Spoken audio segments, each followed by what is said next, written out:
और आइए शुरुआत करते हैं, क्या कुछ कह रहे हैं कोरोना के आंकड़े इस वक्त मध्य प्रदेश की। अगर बात बीते 24 घंटे की जाए तो 13,417 नए मरीज मिले हैं और भोपाल में 1,836, वहीं सबसे अधिक इंदौर में 1,837 मरीज सामने आए। ग्वालियर में 1,198, जबलपुर में 799 कोरोना पॉजिटिव मरीजों की पुष्टि हुई है।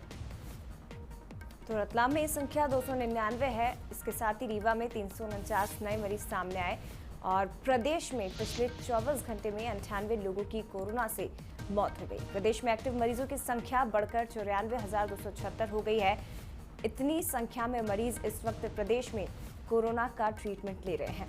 हालांकि 11,577 ऐसे मरीज हैं जिन्होंने कोरोना से जिंदगी की जंग जीत ली है और अपने घर लौटे हैं, लेकिन आंकड़े तेजी से बढ़ रहे हैं। 317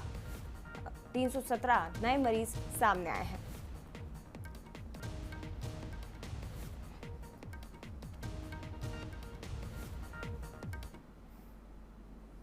आगे बढ़ते हैं तो मध्य प्रदेश में बढ़ते कोरोना संक्रमण को देखते हुए सरकार ने 10वीं और 12वीं को छोड़कर सभी ऑनलाइन क्लासेस 1 महीने के लिए निरस्त कर दी हैं। शिक्षा विभाग के आदेश में कहा गया है, कोरोना संक्रमण लगातार फैलने के कारण स्टूडेंट्स में भय और तनाव की स्थिति बन रही है। ऐसे में कक्षाओं से तनाव और ज्यादा बढ़ेगा। यह आदेश प्रदेश के सभी सरकारी और प्राइवेट स्कूलों पर लागू रहेगा। क्लासों को निरस्त किए जाने की एक वजह ये भी है कि कई घरों में माता पिता कोविड पॉजिटिव हैं, वे क्वारंटीन हैं। अधिकतर बच्चे अपने माता पिता के मोबाइल का उपयोग ऑनलाइन क्लास में करते हैं और इससे भी घर में ही संक्रमण फैलने का डर है।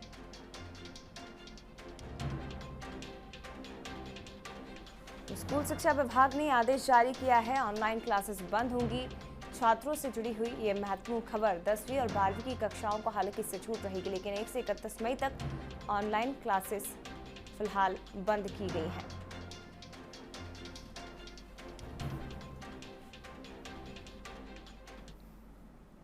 और चलिए बीना की बात कर लेते हैं। मुख्यमंत्री ने BORL ऑक्सीजन प्लांट का निरीक्षण किया। 1000 बिस्तरों के बन रहे अस्थायी अस्पताल का भी सीएम ने जायजा लिया है। वहीं रिफाइनरी के अधिकारियों के साथ सीएम ने बैठक की और प्रगति की समीक्षा की, जरूरी दिशा निर्देश दिए।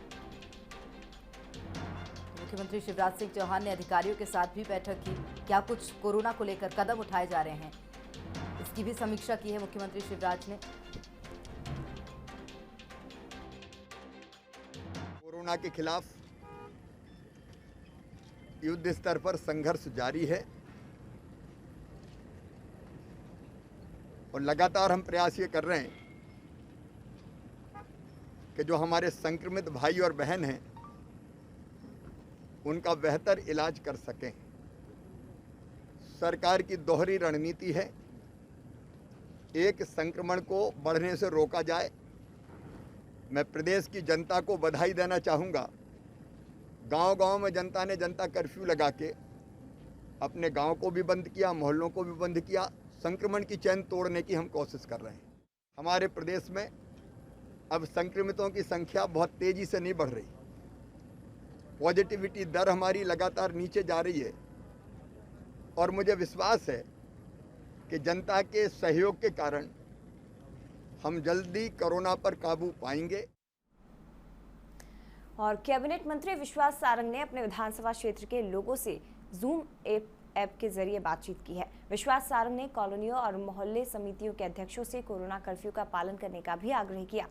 समिति के लोगों से विश्वास सारंग ने कहा कि लोगों के घरों तक रोजमर्रा की वस्तुएं पहुंचाएं, लोग घरों से बेवजह बाहर ना निकलें।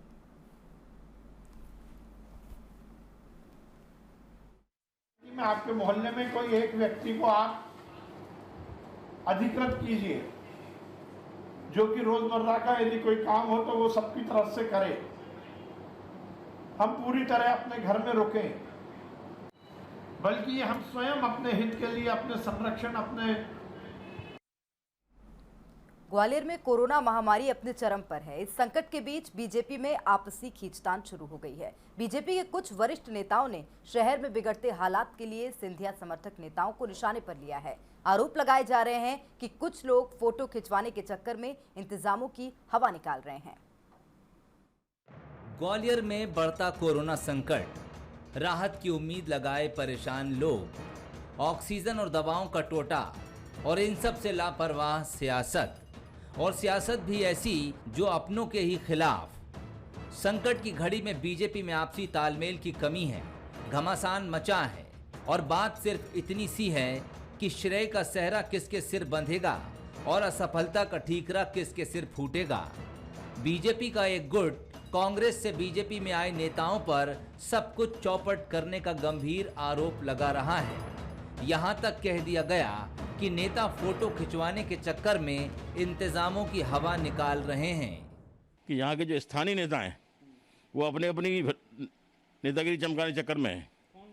वो जो माननीय है आगे जो विधायक लोग हैं तीनों, या तुम्हारे जो कुछ वो जो नेता हार गए, लेकिन उनको भी लग रहा है जैसे कोई विधायक एक्टिव होता है तो वही एक्टिव हो जाता है। दूसरा जो किसी पद पर नहीं है वो उचक के पहुँच जाते जाए। मेरा मतलब कहने का, जो भी लोग छुटभैया नेता अपनी नेतागिरी न चमकाएं, लोगों को मदद करें। इधर आरोप लगा, उधर सिंधिया समर्थक और पूर्व विधायक मुन्ना लाल गोयल सामने आ गए। उन्होंने न सिर्फ अपने पर लगे आरोपों को नकारा, बल्कि ये तक कह दिया कि बीजेपी नेताओं के ऐसे बयान कांग्रेस को संजीवनी प्रदान कर रहे हैं।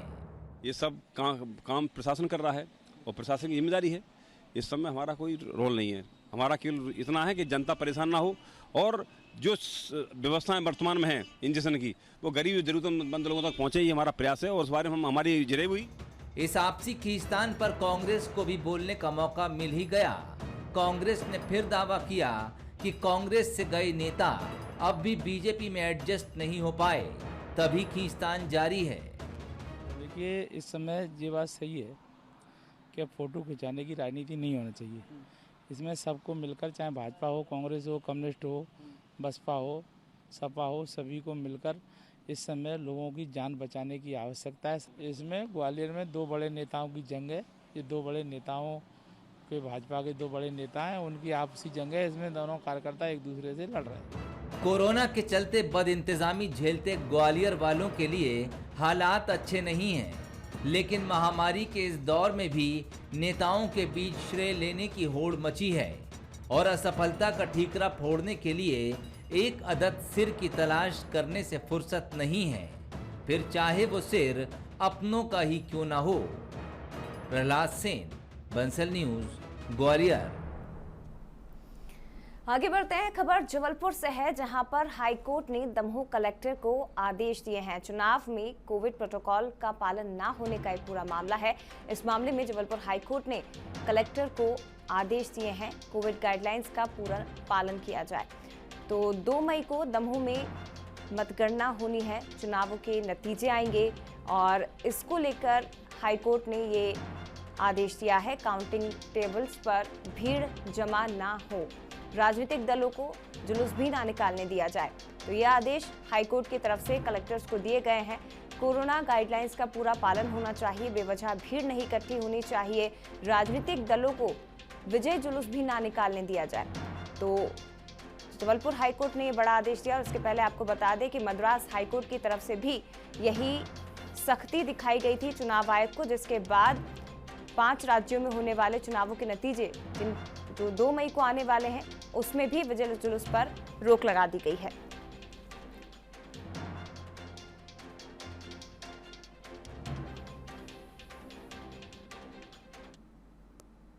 ग्वालियर के सबसे बड़े अस्पताल में ऑक्सीजन खत्म हो गया। जय आरोग्य अस्पताल में ऑक्सीजन खत्म होने से 3 लोगों की मौत हो गई। तो ये मामला बड़ा सामने आया है। कांग्रेस का दावा है कि 5 लोगों की जान गई है। आनंद फानन में ऑक्सीजन का टैंकर भेजा गया। कांग्रेस विधायक प्रवीण पाठक व्यवस्था में जुटे। तो आपको बता दें, दौड़ते भागते ऑक्सीजन टैंकर लेकर विधायक पहुंचे थे।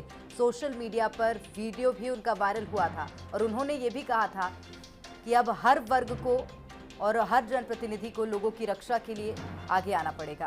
तो निश्चित रूप से संकट काल चल रहा है और इसको ही देखते हुए कांग्रेस विधायक प्रवीण पाठक भी व्यवस्था में जुटे रहे। ऑक्सीजन खत्म हुआ था, जिसके चलते 3 लोगों की जान गई है। हालांकि कांग्रेस ने दावा किया है 5 लोगों ने अपनी जान गंवाई है।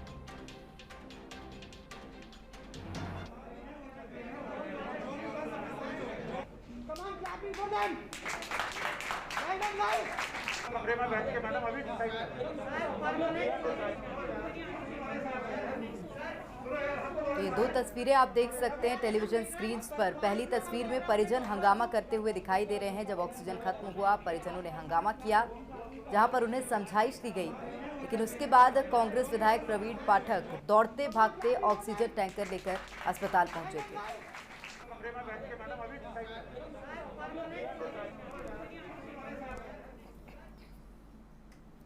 और कोरोना संक्रमण तेजी से फैल रहा है। इसके मरीजों में लगातार बढ़ोतरी हो रही है, लेकिन इसमें घबराने की जरूरत नहीं है। लोगों को अपने बचाव के साथ सावधानी रखने की जरूरत है। यदि लोग कोरोना पॉजिटिव हो रहे हैं तो वो ठीक भी हो रहे हैं, लेकिन अफवाहों के चलते लोग पैनिक भी कर रहे हैं, जिस वजह से मुश्किलें कम तो नहीं हो रही बल्कि इसका गलत असर जरूर पड़ रहा है। इसीलिए जरूरी है कि बेवजह ना डरें, साथ ही जब जरूरत हो तभी अस्पताल जाएं। कोरोना की दूसरी लहर का प्रभाव धीरे धीरे लोगों की मानसिक स्थिति पर पड़ रहा है। डर का आलम यह है कि लोग व्हाट्सएप पर चल रही लिस्ट लेकर दवाइयां खरीद रहे हैं। विशेषज्ञ बताते हैं कि इस मानसिकता से उबरना होगा, साथ ही अफवाहों से बचना होगा, क्योंकि इसका असर मरीजों के साथ उनके परिजन के ब्रेन पर पड़ रहा है। उन्हें पैनिक अटैक आने लगे, इसलिए हमें अपने विल पावर को स्ट्रांग रखने की जरूरत है। डर की वजह से आपकी सेहत खराब होगी, जिसका असर आपकी इम्यूनिटी पर पड़ेगा। मेरी प्रार्थना है, आपके भ्रम लोगों में भय पैदा कर देता है। मैं हाथ जोड़ रहा हूं आप सबके, लोगों में भय पैदा मत करो। कोरोना के कारण जैसे ही होता है, परिवार तो परिवार, रिश्तेदार भी भयभीत हो जाते हैं। कोरोना काल में दूसरी सबसे बड़ी समस्या बेवजह हॉस्पिटल पर पड़ रहे लोड की है। देश भर के डॉक्टर्स और नर्स इस वक्त 24 घंटे इस महामारी से लोगों को बचाने में लगे हैं। ऐसे में बेवजह अस्पतालों में लोड बढ़ाना कतई सही नहीं है। स्वास्थ्य मंत्रालय के मुताबिक कोरोना के 80% मरीजों में मामूली जबकि 20% में गंभीर लक्षण होते हैं। इन 20% मरीजों को ही अस्पताल में भर्ती कराने की जरूरत पड़ती है। अस्पताल में भर्ती केवल 5% को आईसीयू में शिफ्ट किया जाता है। और इधर व्यक्ति को कोरोना होता है, बाकी के परिवार के लोग रेमडेसिविर ढूंढने निकल जाते हैं, इससे शॉर्टेज बढ़ जाती है।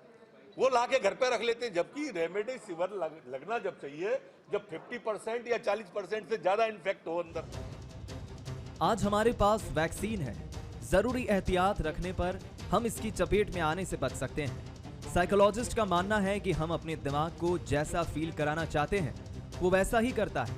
इसलिए जरूरत है कि कोरोना संक्रमित होने पर भी हम पॉजिटिव रहें, पैनिक ना हो और बेवजह अस्पतालों पर भी लोड डालने से बचें।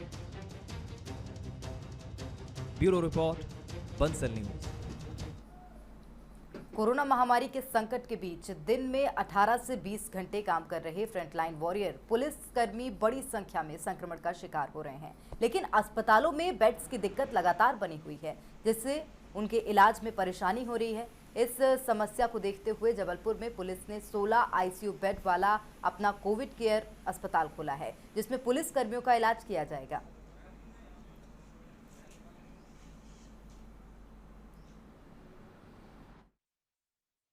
ये हमारे पुलिस लाइन में हम लोगों ने जन सहयोग से यहाँ 16 बेड का एक इमरजेंसी सेंटर स्थापित किया है। यहाँ पर ऑक्सीजन के सिलेंडर की भी व्यवस्था है और इमरजेंसी में अर्जेंट सी के लिए तात्कालिक मदद के लिए हमारे जवानों के लिए, कर्मचारी अधिकारियों के लिए ये हमने वैकल्पिक व्यवस्था तैयार की है। तो कोरोना संक्रमण के दौरान फेसबुक पर फेक न्यूज पोस्ट कर शहर में तनाव की स्थिति उत्पन्न करने वाले आरोपी युवक दुर्गेश चौधरी को कोतवाली थाना पुलिस ने गिरफ्तार कर लिया है। आरोपी के खिलाफ गंभीर आपराधिक धाराओं के तहत मामला दर्ज किया गया है। आरोपी दुर्गेश चौधरी ने बीते दिनों फेसबुक पर एक फेक न्यूज पोस्ट की थी, जिसमें कहा गया था कि जबलपुर में लॉकडाउन का उल्लंघन करने वालों को पुलिस ने गोली मारने के आदेश जारी किए हैं। इस फेक न्यूज की वजह से पूरे शहर में तनाव का माहौल बन गया था और लोग दहशत में आ गए थे। फेक न्यूज वायरल होने के बाद अधिकारियों को सड़कों पर आकर समझाइश देनी पड़ी थी।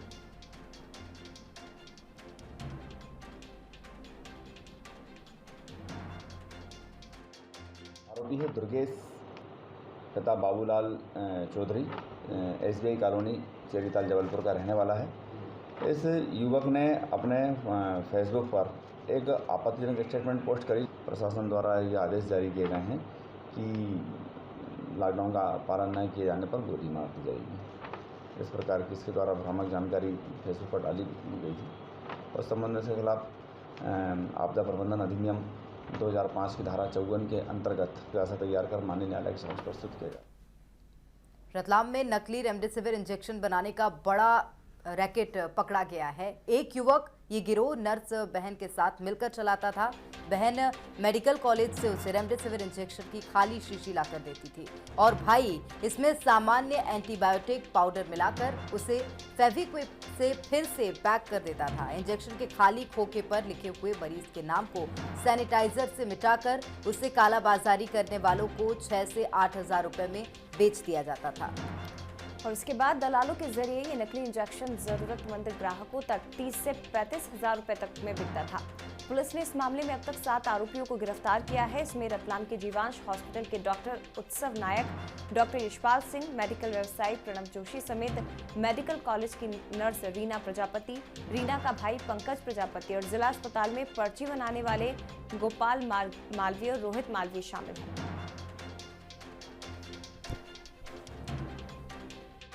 रतलाम में एक गिरोह पकड़ाया है जो नकली रेमडेसिविर इंजेक्शन बनाकर लोगों को बेच रहे थे। इसमें कुल 7 लोग गिरफ्तार हुए अभी तक। इसमें 2 लोग जो है मेडिकल के स्टूडेंट हैं जो कि BHMS की पढ़ाई पढ़ रहे हैं, 2nd ईयर में है, एक 5th ईयर में है। इसके अलावा एक फार्मासिस्ट है, गवर्नमेंट मेडिकल कॉलेज में नर्स है, स्टाफ नर्स है एंड एक जो सिविल हॉस्पिटल में OPD पे पर्ची काटने वाला व्यक्ति है और 2 अन्य सिविलियन है। इसमें हम लोग कड़ी कार्रवाई करेंगे। आगे बढ़ते हैं खबर सतना से, जहां शादी समारोह में प्रशासन ने अचानक छापा मार दिया। प्रशासन की टीम को देखकर बाराती भी भाग खड़े हुए। बताया जा रहा है कि शादी में कोरोना गाइडलाइंस का उल्लंघन किया जा रहा था। सीमित संख्या से ज्यादा लोग इस शादी समारोह में शामिल होने के लिए पहुंच गए थे, जिसकी सूचना जब प्रशासन को मिली तो प्रशासनिक अमला मौके पर पहुंचा और प्रशासन को देखकर बाराती भाग गए। रामनगर के हरदुआ गांव में ये शादी की जा रही थी।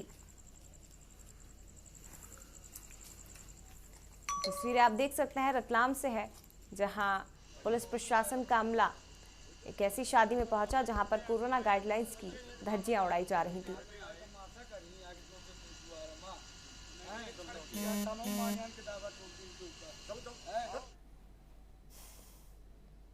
कोरोना काल में अगर आप भी शादी करने का सोच रहे हैं तो ये खबर आपके लिए है। जी हां, शादी करने से पहले त्रिपुरा का ये वीडियो जरूर देख लीजिए, जहां कोविड नियमों की धज्जियां उड़ाकर शादी की जा रही थी।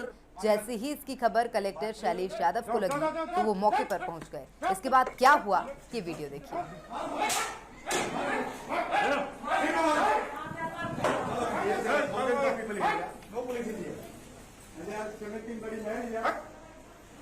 पहले बाहर निकलिए, आउट, चलो बाहर निकलो।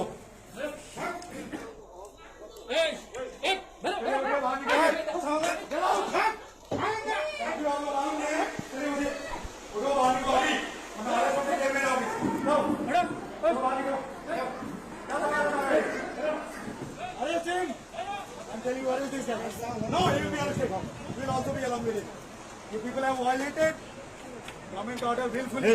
Arrest him. इसको अरेस्ट करिए, इसको अरेस्ट करो, जेल में डालो। डालो इसको। क्या नाम है तुम्हारा? रुको, रुको, इधर आओ, इधर आओ, इधर आओ। Come here. What is your name? What is your name? हाँ? What is your name? Low, camera लेके आओ, लेके आओ। इसका तो चेहरा दिखना चाहिए घर चला दो। For obstructing public servant on duty, arrest him. Arrest him. This guy has to be arrested. You will also be arrested along with him. No. What is your name? इसको अरेस्ट करिए। नाम बोलो, नाम बोलो, नाम बोलो, नाम बोलिए। मास्क नहीं है, 10 बजे के बाद कर्फ्यू है यहाँ। किसने परमिशन दिया आपको? इन लोग अरेस्ट करिए सभी लोगों को, अभी लेके जाइए। हम लोग पहने हुए, अरे मास्क के लिए नहीं बोल रहे हम। Hello. You are not violating the timing. What time is the night curfew?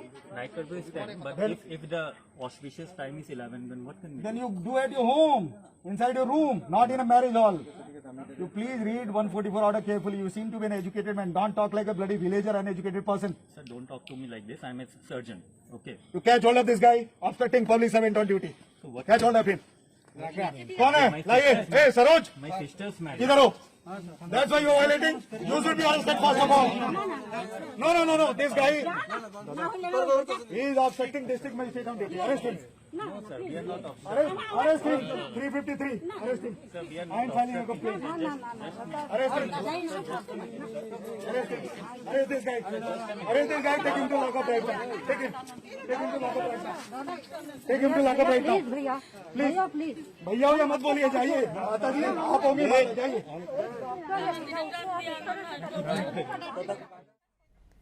तो कोरोना काल के दौर में चल रहे शादी समारोह को देखकर कलेक्टर भी हैरान रह गए। हालांकि कलेक्टर को कुछ लोगों ने पेपर्स दिखाने की कोशिश की, लेकिन कलेक्टर ने एक नहीं सुनी।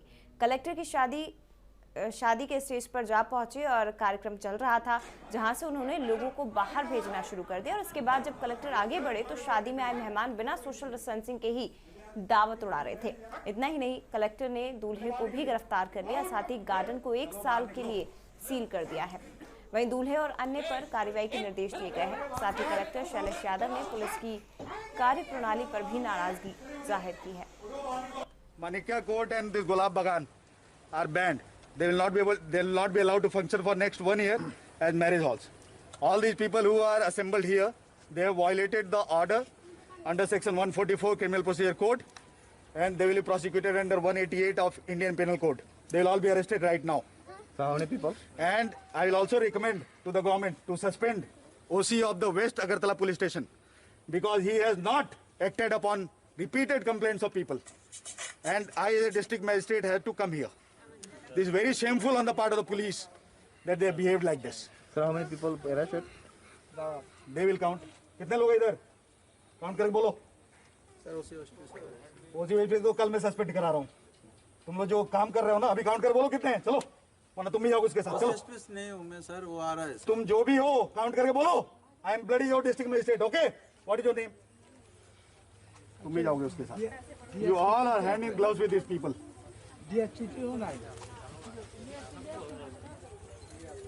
Count and tell me. This is my command.